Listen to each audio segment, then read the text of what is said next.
Hey guys, welcome to digital IT code. मेरा नाम है प्रियंका और आज की इस वीडियो में हम बात करेंगे अबाउट द मेंबरशिप ऑपरेटर्स। जी हाँ दोस्तों, पिछले वीडियो में मैंने आपसे बात करी थी अबाउट द बिटवाइज ऑपरेटर्स के बारे में। उसकी वीडियो आप पहले देख लेना। बिटवाइज ऑपरेटर्स देखने के बाद आपको वहाँ पे कुछ लॉजिक्स वगैरह का क्लियर हो जाएगा। 0 1 हम कैसे लेते हैं, ट्रू और फॉल्स के रिलेटेड सारी वैल्यू आपको उसमें क्लियर हो जाएगी। अब इस वीडियो में भी कुछ ऐसा ही है। हमने इसमें बात करनी है मेंबरशिप ऑपरेटर्स के बारे में, जो कि बहुत ही ज़्यादा यूज़फुल है। अगर हमने कुछ मेंबरशिप्स को सीक्वेंस में, जैसे स्ट्रिंग है, लिस्ट है, ट्यूपल है, ये तो मैंने लिस्ट की एग्जांपल दी ना आपको कि ये हमारा लिस्ट है। ठीक है, लिस्ट के अंदर मुझे किसी पर्टिकुलर नंबर को फाइंड आउट करना था तो मैंने कर लिया with the help of this membership operators. अगर मेरे पास लिस्ट की जगह कुछ और भी होता है, जैसे कि लिस्ट ना होकर कुछ ये होता, स्ट्रिंग्स होते, ट्यूपल्स होते, डिक्शनरी होते, तो मैं उसमें भी इजीली फाइंड आउट कर सकती थी। जैसे कि मतलब कि जो मेंबरशिप ऑपरेटर्स होते हैं वो बेसिकली 2 टाइप के होते हैं। एक तो इन, यानी कि ये नंबर है उस लिस्ट में या नहीं है, एक तो हम ऐसे फाइंड आउट करते हैं। एक हम ये लिख देते हैं कि लाइक हमने लिख दिया 2 इज नॉट इन लिस्ट। अगर मैं ये लाइन लिख दूँ ना यहाँ कि 2 इन, सॉरी नोट आएगा ना यहाँ पर, नॉट इन लिस्ट। ठीक है, तो ये मेरी स्टेटमेंट जो होगी ये फॉल्स हो जाएगी। वाई? बिकॉज 2 तो पड़ा है लिस्ट के अंदर और मैं लिख रही हूँ कि 2 is not in the list, तो मेरी ये वाली जो स्टेटमेंट होगी ये फॉल्स हो जाएगी। और अगर मैं लिख दूँ कि 2 इन लिस्ट, तो ये वाली जो मेरी स्टेटमेंट होगी ये ट्रू हो जाएगी, क्योंकि 2 सच में पड़ा हुआ है लिस्ट के अंदर। तो मेंबरशिप ऑपरेटर्स हमारा ऐसा ही है जो कि एक सीक्वेंस के अंदर फाइंड आउट करवाता है। एक ट्यूपल्स है, लिस्ट है, डिक्शनरी है, उनके अंदर वो फाइंड आउट करवाता है कि क्या वो पर्टिकुलर नंबर उसके अंदर पड़े हैं या नहीं पड़े। ठीक है, इसका काम सिर्फ इतना ही होता है। इसके अलावा अब पहला आ गया फंक्शन दैट इज इन।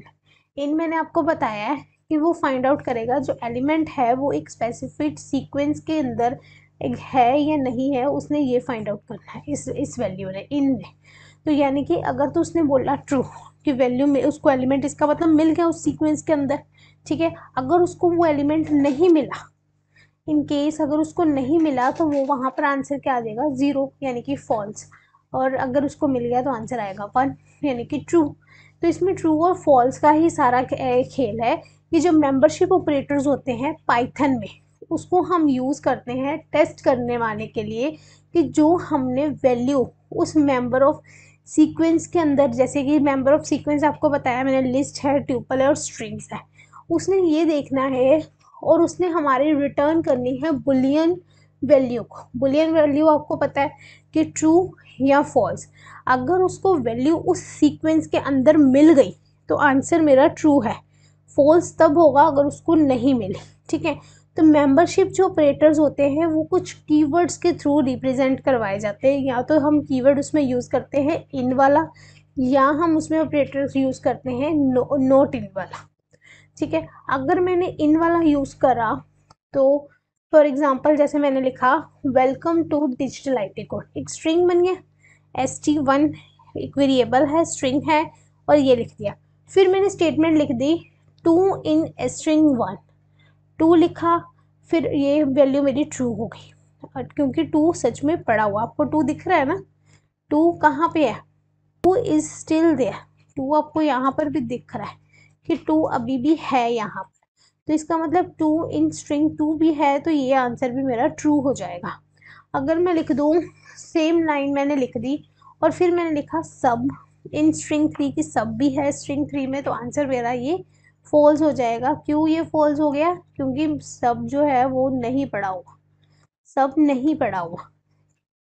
2 है तो वैल्यू ट्रू है, 2 दोनों में उसने ये पूछा 2 2 है या नहीं है, तो वो पड़ा हुआ है, तो आंसर मेरा ट्रू है, अदरवाइज आंसर मेरा फॉल्स है। सिंपल सोबर तरीका इन लगाने का। नॉट इन की बात करूँ अगर मैं, नॉट इन का मतलब है ये रिवर्स मैनर में काम करता है, ये ध्यान रखना। इनका मतलब हो गया ना, देखो कीवर्ड से ही क्लियर हो जाता है। नॉट इन का मतलब है ये वैल्यू उस लिस्ट के अंदर नहीं है, इसका ये मतलब है। ठीक है, तो अगर मैं कि इसने यही लिखा वैल्यू कब ट्रू होगी, अगर वो एलिमेंट उसको नहीं मिलेगा उस सीक्वेंस के अंदर, ऑपोजिट हो रहा है ना, it is a opposite to that in operator. तो अगर उसको वैल्यू नहीं मिली तो this one is a true sequence. अगर उसको वैल्यू मिल गई तो वो क्या बोल देगा, it will return the false statement.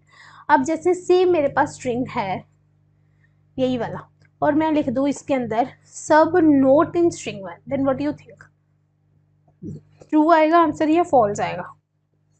Obviously true आएगा, क्योंकि वो सही बोल रहा है।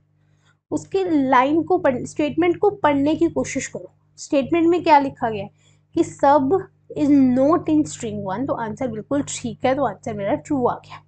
अगर मैं लिख दूँ सेम लाइन, उसमें लिख दूँ two not in string two, तो ये चीज़ गलत है, दिस वन इज रॉन्ग, तो आंसर इज फॉल्स।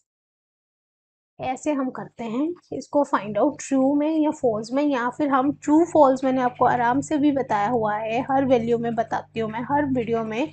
एक होता है ट्रू और एक होता है फॉल्स, इन दोनों को हम मिलाकर बोलते हैं ये है हमारा, इन दोनों को हम मिलाकर बोलते हैं ये है हमारा बूलियन ऑपरेटर्स। ठीक है, ट्रू का मतलब होता है 1 और फॉल्स का मतलब होता है 0। ये ही इसमें इसका मेन मकसद है, बस ये इसमें पता होना चाहिए आपको। उसके अलावा अगर स्ट्रिंग 3 उठा लो तो two not in string 3, is this well statement true या फॉल्स? ये आप सोचो, बताओ मुझे फटाफट कमेंट बॉक्स पे।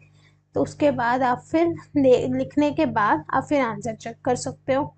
तो आंसर है इसका फॉल्स, क्योंकि इसने लिखा टू नॉट इन स्ट्रिंग 3, ये फॉल्स है क्योंकि टू पड़ा हुआ है, ये टू है नहीं उसमें, ये वाला आपको दिख रहा होगा, टू तो है उसमें, फिर उसने ऐसा क्यों बोला, तो आंसर मेरा फॉल्स हो गया। Next topic that is identity operators. सोचो आइडेंटिटी ऑपरेटर्स क्या हो सकते हैं? आइडेंटिटी ऑपरेटर्स क्या होते हैं कि जैसे मान लो कि मुझे कोई जैसे दो ऑब्जेक्ट है, उन दो ऑब्जेक्ट की आइडेंटिटी क्या होती है? जैसे हम स्कूल में जाते हैं, हमारी क्या आइडेंटिटी है, हम एक दूसरे को कंपेयर करते हैं ना, अच्छा इसका नाम ये है, इसका नाम ये है, इसका नाम ये है, ये उसके आइडेंटिटी कार्ड भी बना होता है।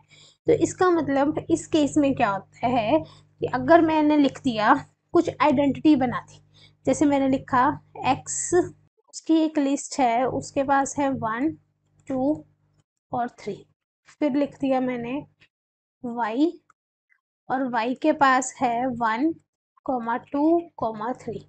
ठीक है, ये हो गया। दोनों देखो, दोनों बिल्कुल सेम है, कोई डिफरेंस नहीं है। अगर इन दोनों की आइडेंटिटी देखें तो बिल्कुल सेम है। अगर कोई पर्सन, कोई दो बच्चे हैं स्कूल में, आपकी क्लास में कोई आपका दोस्त है, कोई दो फ्रेंड्स है, वो ट्विंस है, उनके बिल्कुल सेम शक्ल है, सब कुछ सेम लगता है, तो वो क्या हो गए, दे बोथ आर सेम, है ना, सेम हो गए। अगर उस केस के लिए क्या लगता है कि x इज, इस केस में आंसर मेरा फॉल्स होगा। वाई? बिकॉज ये लिस्ट है, लिस्ट में मैंने कहीं पे ये लिखा नहीं है, मैंने कहीं ये मेंशन करा कि x is equals to y है। तो इस केस में चाहे उनके दोनों के वेरिएबल्स हैं, लेकिन उसने तो मेमोरी लोकेशन के अकॉर्डिंग देखना है ना। हमने ऊपर क्या लिखा है कि वो कंपेयर करता है according to the memory location.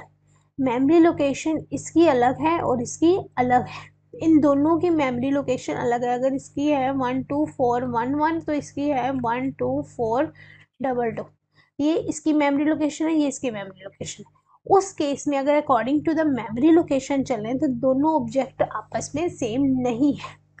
ठीक है, वो x है और दूसरा y है, लेकिन मैंने फिर क्या करा, मैंने x को इज इक्वल्स टू y लिख दिया।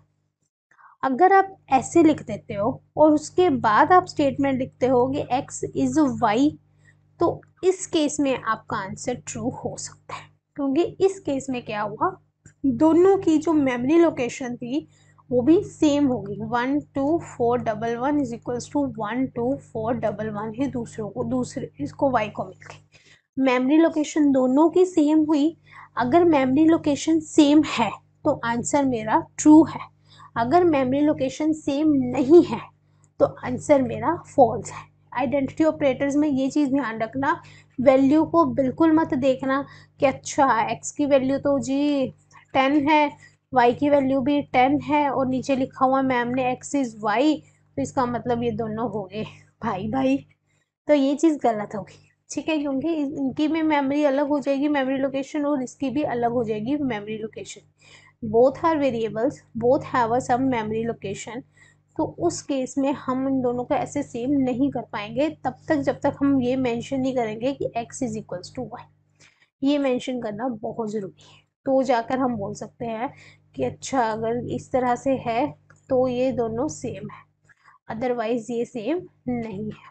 तो अब क्या होगा, आपके पास टू टाइप के आइडेंटिटी ऑपरेटर्स हो गए। इज वाला मैंने आपको समझा दिया। इज नॉट वाला, इज नॉट वाला उस टाइम पे चल जाता अगर हमने x का लिखा है कि x is equals to 1 2 3, y का लिखा है y इज इक्वल्स टू 1 2 3 और x इज नॉट y, तो ये स्टेटमेंट मेरी ट्रू हो जाती कि हाँ ये बात सही है कि x जो है वो y के बराबर नहीं है। तो पाइथन में जो आइडेंटिटी ऑपरेटर्स होते हैं वो मेनली कंपेयर करते हैं मेमोरी एड्रेस को दो ऑब्जेक्ट के। मैं बार बार बोल रही हूँ, वो मेमोरी एड्रेस को देखते हैं दोनों ऑब्जेक्ट्स के, वो फिर डिटरमाइन करवाते हैं कि अगर उनके पास सेम ऑब्जेक्ट है, मेमोरी में सेम ऑब्जेक्ट पड़ा है, तो आइडेंटिटी ऑपरेटर जो होते हैं वो उस टाइम पर इज की वैल्यू को ट्रू रिटर्न करवाते हैं और इज नॉट की वैल्यू को फॉल्स रिटर्न करवाते हैं। ये कब ट्रू होता है, जब हमारा मेमोरी लोकेशन दोनों ऑब्जेक्ट की सेम होती है, इज तब ट्रू होता है। नहीं तो फिर इज नॉट ट्रू हो जाता है अगर दोनों वेरिएबल्स जो हैं वो सेम ऑब्जेक्ट को रेफर नहीं करते मेमोरी में। तो इसीलिए ये चीज़ आपने ध्यान रखनी है, आइडेंटिटी ऑपरेटर्स मेमोरी के अकॉर्डिंग चलता है। मेमोरी दोनों का एड्रेस सेम है, जो मैंने आपको बोला कि ट्विंस हैं, दोनों का एड्रेस सेम है, तो हम बोल सकते हैं कि x is equals to y. ठीक है, तो इम्पोर्टेंट है कि you have to note that कि जो आइडेंटिटी ऑपरेटर्स होते हैं वो थोड़े सेपरेट होते हैं as compare to equality operators के। एक इक्वालिटी ऑपरेटर्स होता है ना, और इक्वालिटी ऑपरेटर्स में हम क्या यूज़ करते हैं, तो एक अगर हम वैल्यू को कंपेयर करें दो ऑब्जेक्ट को रेदर देन मेमोरी एड्रेस से, तो वो उस केस में जो इक्वालिटी ऑपरेटर्स हैं वो दोनों डिफरेंट है। तो ये आपने नोट करना है, ये आपने ध्यान में रखना है आइडेंटिटी ऑपरेटर के केस में। अब एक इज आ गया, इज आपको मैंने बता दिया कि अगर ये ऑपरेटर कंपेयर करता है कि दो ऑब्जेक्ट सेम है और नहीं, तो वो रिटर्न क्या करवाएगा, ट्रू करवाएगा अगर उसका मेमोरी लोकेशन दोनों का सेम होगा। इसका मेमोरी लोकेशन देखो और बी का देखो, अब सेम नहीं है, लेकिन अगर मैं b को 10 के इक्वल्स टू करना चाहती हूँ, b इज 10, तो ये ट्रू होगा अगर इसका मेमोरी लोकेशन 12411 हो जाएगा। अगर a इज इक्वल्स टू 10 है तो b भी इसका मेमोरी लोकेशन चेक करो, b देखो b स्ट्रिंग है, इसका मेमोरी लोकेशन थोड़ा डिफरेंट हो जाएगा। तो डिफरेंट हो गया तो ये सेम नहीं है, तो ये फॉल्स हो जाएगी स्टेटमेंट। ये आपने ध्यान में रखना है कि मेमोरी लोकेशन के अकॉर्डिंग आपने बताना है कि क्या ट्रू है और क्या फॉल्स है।